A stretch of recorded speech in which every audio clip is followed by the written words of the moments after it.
மூசாவும் ஹாரூனும் ஃபிர்அவுனிடம் சென்ற பின்பு, ஃபிர்அவுனே, நிச்சயமாக நான் அகிலங்களின் இறைவனால் அனுப்பப்பட்ட தூதன் ஆவேன் என்று மூசா கூறினார். அதற்கு ஃபிர்அவுன் கூறினான், நீர் குழந்தையாக இருந்தபோது நாம் உம்மை எங்களிடம் வைத்து வளர்க்கவில்லையா? மேலும் வயதில் பல ஆண்டுகள் எங்களிடத்தில் நீர் தங்கியிருக்கவில்லையா? நீர் செய்யக்கூடாத செயலையும் செய்துவிட்டீர். மேலும் நீர் நன்றி மறந்தவராகவும் ஆகிவிட்டீர். அதற்கு மூசா கூறினார், நான் தவறிய நிலையில் அதை செய்துவிட்டேன். ஆகவே நான் அப்போது உங்களை பற்றி பயந்தபோது உங்களை விட்டு ஓடினேன். பிறகு என் இறைவன் எனக்கு ஞானத்தை அளித்து தூதர்களில் என்னை ஒருவனாக ஆக்கியிருக்கிறான். இஸ்ராயேல் மக்களை அடிமையாக வைத்துக் கொண்டிருக்கும் நிலையில் இது நீ எனக்கு சொல்லி காண்பிக்க கூடிய பாக்கியமாகுமா? இதற்கு ஃபிர்அவுன், மூசாவே, உங்கள் இருவருடைய இறைவன் யார் என்று கேட்டான். ஒவ்வொரு பொருளுக்கும் அதற்கான அமைப்பை வழங்கி பின்னர் வழிகாட்டி இருக்கிறானே, அவன்தான் எங்கள் இறைவன் என்று மூசா கூறினார். பின்பு ஃபிர்அவுன், அகிலத்தாருக்கு இறைவன் யார் என்று கேட்டான். அதற்கு மூசா, நீங்கள் உறுதி கொண்டவர்களாக இருப்பின் வானங்களுக்கும் பூமிக்கும் இவ்விரண்டுக்கும் இடையே உள்ளவற்றுக்கும் இறைவனே அகிலத்தாரின் இறைவன் ஆவான் என்று கூறினார். சுற்றி இருந்தவர்கள் அவர் கூறியதை கேட்டு சிரித்தனர். ஃபிர்அவுன் தன்னை சுற்றி இருந்தவர்களை நோக்கி, நீங்கள் செவி மடுக்கிறீர்கள் அல்லவா என்று கேட்டான். உங்களிடம் அனுப்பப்பட்டிருக்கிறாரே உங்களுடைய தூதர் நிச்சயமாக ஒரு பைத்தியக்காரரே ஆவார் என கூறினான். மேலும் மூசாவிடம் முன் சென்ற தலைமுறைகளின் நிலைமை என்ன என்று கேட்டான். உங்களுக்கும் இறைவன், உங்கள் முன்னவர்களான மூதாதையருக்கும் அவனே இறைவன் ஆவான். இது பற்றிய அறிவு என்னுடைய இறைவனிடம் புத்தகத்தில் இருக்கிறது. என் இறைவன் தவறுவதும் இல்லை, மறப்பதும் இல்லை என்று மூசா சொன்னார். அல்லாவின் மீது உண்மையை தவிர வேறு கூறாமல் இருப்பது என் மீது கடமையாகும். நீங்கள் அல்லாவுக்கு எதிராக உங்களை உயர்த்தி கொள்ளாதீர்கள். உங்களுடைய இறைவனிடமிருந்து உங்களுக்கு தெளிவான அத்தாட்சிகளை கொண்டு வந்திருக்கிறேன். ஆகவே இஸ்ரவேலர்களை என்னுடன் அனுப்பி வை என்று அவர் கூறினார். ஃபிர்அவுனும் அவனுடைய பிரமுகர்களும் ஆணவங்கொண்டு பெருமை அடிக்கும் சமூகத்தாராக இருந்தார்கள். எனவே நம்மை போன்ற இவ்விரு மனிதர்கள் மீதுமா நாம் ஈமான் கொள்வது? இவ்விருவரின் சமூகத்தாரும் நமக்கு அடிபணிந்து கொண்டிருக்கும் நிலையில் என கருதினர். ஆகவே இவ்விருவரையும் அவர்கள் பொய்ப்பிக்க முற்பட்டார்கள். ஃபிர்அவுன், நீர் என்னை அன்றி வேறு நாயனை ஏற்படுத்தி கொள்வீராயின் உம்மை சிறைப்பட்டோரில் ஒருவராக நான் ஆக்கிவிடுவேன் என கூறினான். அதற்கு மூசா, நான் உனக்கு தெளிவான அத்தாட்சி பொருளை கொண்டு வந்தாலுமா என கேட்டார். ஃபிர்அவுன் மூசாவிடம், நீர் அத்தாட்சிகளை கொண்டு வந்திருப்பீரானால் நீர் உண்மையாளராக இருப்பின் அதை கொண்டு வாரும் என்று கூறினான். அப்போது மூசா தம் கைத்தடியை எறிந்தார். உடனே அது ஒரு பெரிய மலைப்பாம்பாகிவிட்டது. மேலும் அவர் தம் கையை வெளியில் எடுத்தார். உடனே அது பார்ப்பவர்களுக்கு பளிச்சிடும் வெண்மையானதாக இருந்தது. ஃபிர்அவுன் தன்னை சூழ்ந்து நின்ற தலைவர்களை நோக்கி, இது இட்டு கட்டப்பட்ட பகிரங்கமான சூனியமே அன்றி வேறில்லை. மேலும் நம்முடைய முன்னோர்களான நம் மூதாதையர்களிடத்திலும் இதை கேள்விப்பட்டதில்லை. இவர் நிச்சயமாக திறமைமிக்க சூனியக்காரரே என்று கூறினான். அதற்கு மூசா, வானங்களையும் பூமியையும் படைத்த இறைவனைத் தவிர வேறு யாரும் இவற்றை தெளிவான சான்றுகளாக அனுப்பவில்லை என்பதை நிச்சயமாக நீ அறிவாய். அவனிடமிருந்து நேர்வழியுடன் வருபவர் யாரென்றும் இறுதி வீடு யாருக்காக உள்ளது என்பதையும் என் இறைவன் நன்கறிவான். நிச்சயமாக அக்கிரமம் செய்வோர் வெற்றி பெற மாட்டார்கள். என்னை நீங்கள் கல்லெறிந்து கொள்ளாதிருக்கும் பொருட்டு நான் என்னுடைய இறைவனும் உங்களுடைய இறைவனும் ஆகிய அவனிடமே பாதுகாவல் தேடுகிறேன். ஃபிர்அவுனே, நிச்சயமாக நீ அழிக்கப்பட இருக்கிறாய் என்று நான் எண்ணுகின்றேன் என்று கூறினார். ஃபிர்அவுனின் சமூகத்தாரைச் சேர்ந்த தலைவர்கள், நிச்சயமாக இது தெளிவான சூனியமே ஆகும். இவர் நிச்சயமாக திறமைமிக்க சூனியக்காரரே என்று கூறினார்கள். அதற்கு மூசா, உங்களிடம் சத்தியமே வந்தபோது அதை பற்றியா நீங்கள் இவ்வாறு கூறுகிறீர்கள்? இதுவா சூனியம்? சூனியக்காரர்கள் வெற்றி பெறவே மாட்டார்கள். நீங்கள் என் மீது நம்பிக்கை கொள்ளவில்லையாயின் என்னை விட்டு விலகிக் கொள்ளுங்கள் என்று கூறினார். அவர்களுடைய உள்ளங்கள் அவற்றை உறுதி கொண்ட போதிலும் அநியாயமாகவும் பெருமை கொண்டவர்களாகவும் அவர்கள் அவற்றை மறுத்தார்கள். எனவே அவர்கள், எங்கள் மூதாதையர்களை எதன் மீது நாங்கள் கண்டோமோ அதிலிருந்து எங்களை திருப்பிவிடவும் இந்த பூமியில் உங்கள் இருவருக்கும் பெருமையை உண்டாக்கி கொள்வதற்குமா நீங்கள் எங்களிடம் வந்தீர்கள்? ஆனால் நாங்கள் உங்கள் இருவர் மீதும் நம்பிக்கை கொள்பவர்கள் அல்லர் என்று கூறினார்கள். அல்லாஹ் அவனுடைய அத்தாட்சிகளை எல்லாம் மூசா மூலம் அவனுக்கு காண்பித்தான். ஆனால் அவன் பொய் என கூறி நம்பிக்கை கொள்ள மறுத்துவிட்டான். மூசாவே, நீர் சூனியத்தை கொண்டு எங்களை எங்கள் நாட்டை விட்டு வெளியேற்றுவதற்காகவா நம்மிடம் வந்தீர் என்று அவன் கேட்டான். மேலும் அவன் இஸ்ரவேலர்களை நோக்கி, இவர் தம் சூனியத்தை கொண்டு உங்களை உங்களுடைய நாட்டை விட்டும் வெளியேற்ற நாடுகிறார். எனவே நீங்கள் கூறும் யோசனை யாது என்று கேட்டான். அதற்கு அவர்கள், அவருக்கும் அவருடைய சகோதரருக்கும் சிறிது தவணையை கொடுத்துவிட்டு பல பட்டினங்களுக்கு சென்று திரட்டி கொண்டு வருவோரை அனுப்பி வைப்பீராக. அவர்கள் சென்று சூனியத்தில் மகா வல்லவர்களையெல்லாம் உம்மிடம் கொண்டு வருவார்கள் என்றார்கள். அவ்வாறாயின் இதை போன்ற சூனியத்தை நாங்களும் உமக்கு திறனாக செய்து காண்பிப்போம். ஆகவே நாங்களோ அல்லது நீரோ மாற்றம் செய்ய முடியாதபடி நமக்கும் உமக்கும் இடையே ஒரு வார்த்தை பாட்டை ஒரு சரியான தளத்தில் ஏற்படுத்தும் என்று மூசாவிடம் அவன் கூறினான். யௌமிஜ் சீனத் எனும் பண்டிகை நாளை உங்களுடைய தவணையாகவும் மக்கள் யாவரும் ஒன்று சேர பெறும் முற்பகல் நேரமும் ஆக இருக்கட்டும் என்று மூசா சொன்னார். மேலும் மக்களிடம், நீங்கள் எல்லோரும் வந்து கூடுபவர்களா என்று கேட்கப்பட்டது. ஏனென்றால் சூனியக்காரர்கள் வெற்றி அடைந்தால் மக்கள் அவர்களை பின்பற்றக்கூடும். எனவே அவன் தேர்ச்சி பெற்ற சூனியக்காரர் ஒவ்வொருவரையும் என்னிடம் கொண்டு வாருங்கள் என கூறினான். அவ்வாறே அவனிடத்தில் சூனியக்காரர்கள் ஒன்று திரட்டப்பட்டார்கள். சூனியக்காரர்கள் வந்தவுடன் அவர்கள் அவனை நோக்கி, நாங்கள் வென்றுவிட்டால் எங்களுக்கு அதற்குரிய வெகுமதி கிடைக்குமல்லவா என்று கேட்டார்கள். அவன் கூறினான், ஆம், இன்னும் நீங்கள் எனக்கு நெருக்கமானவர்களாகி விடுவீர்கள். சூனியக்காரர்கள் தமக்குள்ளே தங்கள் காரியத்தை குறித்து விவாதித்து இரகசிய ஆலோசனையாகவும் வைத்து கொண்டனர். குறிப்பிட்ட நாளில் குறிப்பிட்ட வேளையில் மீண்டும் ஒன்று திரண்டவுடன் அவர்களை நோக்கி, உங்கள் திட்டத்தை ஒரு சேர தீர்மானித்து கொண்டு அணி அணியாக வாருங்கள். இன்றைய தினம் எவருடையது மேலோங்குகிறதோ நிச்சயமாக அவர்தாம் வெற்றி அடைவார் என்று கூறினான். மூசா சூனியக்காரர்களிடம், உங்களுக்கு கேடுதான். அல்லாவின் மீது பொய்யை இட்டு கட்டாதீர்கள். அவன் வேதனையினால் உங்களை அழித்து விடுவான். எவன் பொய்யை இட்டு கட்டுகிறானோ திடனாக அவன் அழிந்து விட்டான் என்று கூறினார். மூசாவே, முதலில் நீர் எரிகிறீரா அல்லது எரிகிறவர்களில் நாங்கள் முதலாவதாக இருக்கட்டுமா என்று சூனியக்காரர்கள் கேட்டனர். அதற்கவர், நீங்களே எரிய விரும்புவதை எரியுங்கள் என்று அவர்களிடம் கூறினார். ஆகவே அவர்கள் தங்கள் கயிறுகளையும் தடிகளையும் எரிந்து அவனுடைய சிறப்பின் மீது ஆணையாக நாமே வெற்றி அடைவோம் என்று கூறினார்கள். அவர்கள் எரிந்தபோது மக்களின் கண்களை மருட்டி அவர்கள் திடுக்கிடும்படியான மகத்தான சூனியத்தை செய்தனர்.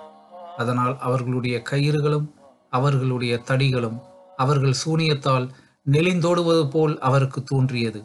அப்போது மூசா தம் மனதில் அச்சம் கொண்டார். மூசா, நீங்கள் கொண்டு வந்தவை சூனியமே. அல்லாஹ் விரைவிலேயே இவற்றை அழித்து விடுவான். அல்லாஹ் விஷமிகளின் செயலை நிச்சயமாக சீர்படச் செய்ய மாட்டான் என்று கூறினார். மேலும் நிச்சயமாக இவர்கள் குற்றவாளிகளான சமூகத்தாராகவே இருக்கிறார்கள். குற்றவாளிகள் வெறுத்த போதிலும் அல்லாஹ் தன் வாக்குகளை கொண்டு சத்தியத்தை நிலைநாட்டியே தீர்வான் என்றும் கூறினார். அப்பொழுது அல்லாஹ், மூசாவே, நீர் பயப்படாதீர். நிச்சயமாக நீர்தாம் மேலோங்கி நிற்பீர். நீர் வலது கையில் இருக்கும் கைத்தடியை கீழே எரியும். அவர்களில் செய்தவற்றை அது விழுங்கிவிடும். அவர்கள் செய்தது சூனியக்காரனின் சூழ்ச்சியே ஆகும். சூனியக்காரன் எங்கு சென்றாலும் வெற்றி பெற மாட்டான் என அவருக்கு வஹி அறிவித்தான். பிறகு மூசா தம் கைத்தடியை கீழே எறிந்தார். உடனே அது அவர்களுடைய பொய்களை விழுங்கிவிட்டது. இவ்வாறு உண்மை உறுதியாயிற்று. அவர்கள் செய்த யாவும் வீணாகி அங்கேயே தோற்கடிக்கப்பட்டார்கள். அதனால் அவர்கள் சிறுமைப்பட்டார்கள். உடனே அந்த சூனியக்காரர்கள் சிரம் பணிந்து சஜிதாவில் வீழ்ந்து, அகிலங்கள் எல்லாவற்றின் இறைவன் மீது நிச்சயமாக நாங்கள் ஈமான் கொண்டோம். அவனே மூசாவுக்கும் ஹாரூனுக்கும் இறைவனாவான் என்று கூறினார்கள்.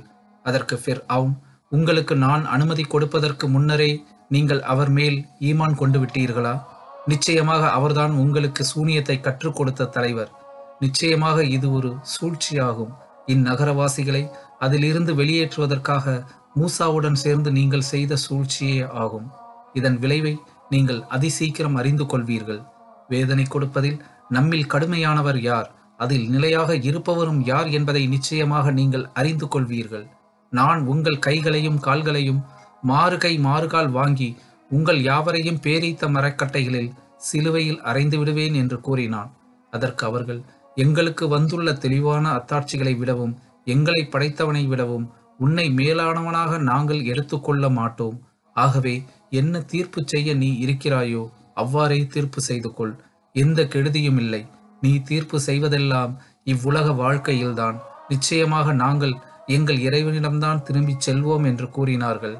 எங்களுக்கு எங்கள் இறைவனிடம் இருந்து வந்துள்ள அத்தாட்சிகளை நாங்கள் நம்பினோம் என்பதற்காகவே நீ எங்களை பழி வாங்குகிறாய். எங்களின் தவறுகளையும் எங்களை நீ கட்டாயப்படுத்தியதினால் செய்த சூனியத்தையும் எங்களுக்கு மன்னிப்பதற்காக எங்கள் இறைவன் மீது நாங்கள் ஈமான் கொண்டோம். மேலும் அல்லாஹ்தான் மிக்க மேலானவனாகவும் நிலைத்திருப்பவனாகவும் இருக்கின்றான். முஹ்மினானவர்களில் நாங்கள் முதலாமவர்களாக இருப்பதினால் எங்கள் இறைவன் எங்கள் குற்றங்களை எங்களுக்கு மன்னித்து விடுவான் என்று கூறி, எங்கள் இறைவனை எங்கள் மீது பொறுமையை பொழிவாயாக, முஸ்லிம்களாக எங்களை கைப்பற்றிக் கொள்வாயாக என பிரார்த்தித்தனர். ஃபிர்அவுனும் அவனுடைய பிரமுகர்களும் தங்களை துன்புறுத்துவார்களே என்ற பயத்தின் காரணமாக மூசாவின் மீது அவருடைய சமூகத்தாரின் சந்ததியினர் சிலரை தவிர பிறர் ஈமான் கொள்ளவில்லை. ஏனெனில் ஃபிர்அவுன் அந்த பூமியில் வலிமை மிக்கவனாக இருந்தான். ஃபிர்அவுனின் சமூகத் தலைவர்கள் மூசாவும் அவருடைய சமூகத்தாரும் பூமியில் குழப்பம் உண்டாக்கி உம்மையும் உம் தெய்வங்களையும் புறக்கணித்து விட்டால் நீர் அவர்களை விட்டு வைப்பீரா என்று கேட்டார்கள். அதற்கு அவன், நாம் அவர்களுடைய ஆண் மக்களை வெட்டி கொன்றுவிட்டு அவர்களுடைய பெண் மக்களை மட்டும் உயிருடன் வாழ விடுவோம். நாம் அவர்கள் மீது பூரண ஆதிக்கம் பெற்றுள்ளோம் என்று கூறினான். மேலும் ஃபிர்அவுன் கூறினான், மூசாவை கொலை செய்ய என்னை விட்டு விடுங்கள். இவர் தம்முடைய இறைவனை அழைக்கட்டும். நிச்சயமாக இவர் உங்கள் மார்க்கத்தை மாற்றி இப்பூமியில் குழப்பத்தை வெளியாக்குவார் என்று நான் அஞ்சுகிறேன். மூசா கூறினார், கேள்வி கணக்கு கேட்கப்படும் நாள் மீது நம்பிக்கை கொள்ளாத பெருமையடிக்கும் எல்லோரையும் விட்டு என்னுடைய இறைவனாகவும் உங்களுடைய இறைவனாகவும் இருப்பவனிடம் நிச்சயமாக நான் பாதுகாவல் தேடுகிறேன். ஃபிர்அவுனின் குடும்பத்தாரில் தம் ஈமானை மறைத்து வைத்திருந்த ஒரு நம்பிக்கை கொண்டவர், என் இறைவன் அல்லாவேதான் என்று ஒரு மனிதர் கூறுவதற்காக அவரை நீங்கள் கொன்று விடுவீர்களா? மேலும் அவர் மெய்யாகவே உங்கள் இறைவனிடமிருந்து தெளிவான அத்தாட்சிகளை உங்களிடம் கொண்டு வந்துள்ளார். எனவே அவர் பொய்யராக இருந்தால் அப்பொய் அவருக்கே கேடு ஆகும். ஆனால் அவர் உண்மையாளராக இருந்தால் அவர் உங்களுக்கு வாக்களிக்கும் சில நன்மைகள் உங்களை வந்தடையுமே. நிச்சயமாக அல்லாஹ் வரம்பு மீறிய பொய்யரை நேர்வழியில் செலுத்த மாட்டான். அல்லாவின் தண்டனை நமக்கு வந்துவிட்டால் நமக்கு உதவி செய்பவர் யார் என்று கூறினார். இவ்வாறே ஃபிர்அவுன் திட்டமிட்ட தீமைகளை விட்டு அல்லாஹ் மூசாவை காத்து கொண்டான். அப்போது மூசா, என்னுடைய சமூகத்தாரே, என்னை பின்பற்றுங்கள். நான் உங்களுக்கு நேர்மையுடைய பாதையை காண்பிக்கிறேன். என்னுடைய சமூகத்தாரே, இவ்வுலக வாழ்க்கையெல்லாம் அற்ப சுகம்தான். நிச்சயமாக மறுமைதான் நிலையான வீடு. எவர் தீமை செய்கிறாரோ அவர் அதை போன்றதையே கூலியாக கொடுக்கப்படுவார். எவர் ஒருவர் ஆணோ அல்லது பெண்ணோ முஹ்மினான நிலையில் சாலிகான அமல்கள் செய்கிறாரோ அவர் சுவர்க்கத்தில் பிரவேசிப்பார். அதில் கணக்கில்லாது அவர் உணவளிக்கப்படுவார். என்னுடைய சமூகத்தாரே, நான் உங்களை ஈடேற்றத்தின் பால் அழைக்கிறேன். ஆனால் நீங்களோ என்னை நெருப்பின் பால் அழைக்கிறீர்கள். நான் அல்லாவை நிராகரிக்க வேண்டுமென்றும் எனக்கு எதை பற்றி அறிவு இல்லையோ அதை நான் அவனுக்கு இணை வைக்க வேண்டுமென்றும் என்னை அழைக்கின்றீர்கள். ஆனால் நானோ யாவரையும் மிகைத்தவனும் மிக மன்னிப்பவனுமாகியவனிடம் அழைக்கின்றேன். என்னை நீங்கள் எதன் பக்கம் அழைக்கின்றீர்களோ அது நிச்சயமாக இவ்வுலகிலும் மறுமையிலும் அழைப்பதற்கு சிறிதும் தகுதியில்லாதது. மேலும் நிச்சயமாக நாம் அல்லாவிடமே திரும்பச் செல்வோம். வரம்பு மீறியவர்கள் நரகவாசிகளாகவே இருக்கிறார்கள். எனவே நான் உங்களுக்கு சொல்வதை நீங்கள் விரைவில் உணர்வீர்கள். மேலும் நான் என் காரியத்தை அல்லாவிடம் ஒப்படைத்து விடுகிறேன். நிச்சயமாக அல்லாஹ் அடியார்களை கண்ணுற்றவனாகவே இருக்கின்றான். என்னுடைய சமூகத்தார்களே, இன்று ஆட்சி உங்களிடம்தான் இருக்கிறது. நீங்கள்தான் பூமியில் மிகைத்தவர்களாகவும் இருக்கின்றீர்கள் என்று கூறினார். வேதனையின் கேடு ஃபிர்அவுனின் கூட்டத்தாரை சூழ்ந்து கொண்டது. எனினும் நான் காண்பதையே உங்களுக்கு நான் காண்பிக்கிறேன். நேரான பாதையல்லாது எதையும் நான் உங்களுக்கு காண்பிக்கவில்லை என ஃபிர்அவுன் கூறினான். பின்பு மூசா கூறினார், என்னுடைய சமூகத்தாரே, நூஹுடைய சமூகத்திற்கும் ஆது சமூதுடைய சமூகத்திற்கும் அவர்களுக்கு பின் உள்ளவர்களுக்கும் உண்டான நிலையைப் போன்று அழிந்து போன கூட்டத்தினர்களின் நாட்களைப் போன்றவை உங்கள் மீது வந்துவிடுமே என்று நான் பயப்படுகிறேன். ஆனால் அல்லாஹ் அடியார்களுக்கு அநியாயம் செய்ய நாடமாட்டான். என்னுடைய சமூகத்தாரே, உங்கள் மீது அழைக்கப்படும் நாளை பற்றியும் நான் பயப்படுகிறேன். அல்லாவை விட்டும் உங்களை காப்பாற்றுபவர் எவரும் இல்லாத நிலையில் நீங்கள் பின்வாங்கும் நாள் அன்று அல்லாஹ் யாரை தவறான வழியில் விட்டு விடுகின்றானோ அவனுக்கு நேர்வழி காட்டுவோர் எவரும் இல்லை. மேலும் முற்காலத்தில் யூசுப் தெளிவான அத்தாட்சிகளுடன் உங்களிடம் வந்தார். எனினும் அவர் இறந்துவிடும் வரையில் அவர் உங்களிடம் கொண்டு வந்ததை பற்றி நீங்கள் சந்தேகத்திலேயே இருந்தீர்கள். இறுதியில் அவருக்கு பின் எந்த ரசூலையும் அல்லாஹ் அனுப்பவே மாட்டான் என்றும் கூறினீர்கள். எவர் வரம்பு மீறி சந்தேகிக்கிறாரோ அவரை அல்லாஹ் வழிகேட்டில் விட்டுவிடுகிறான். தங்களுக்கு வந்த யாதோர் ஆதாரமும் இன்றி அல்லாவின் வசனங்களை பற்றி தர்க்கம் செய்வது அல்லாவிடத்திலும் ஈமான் கொண்டவர்களிடத்திலும் மிகவும் வெறுக்கப்பட்டதாகும்.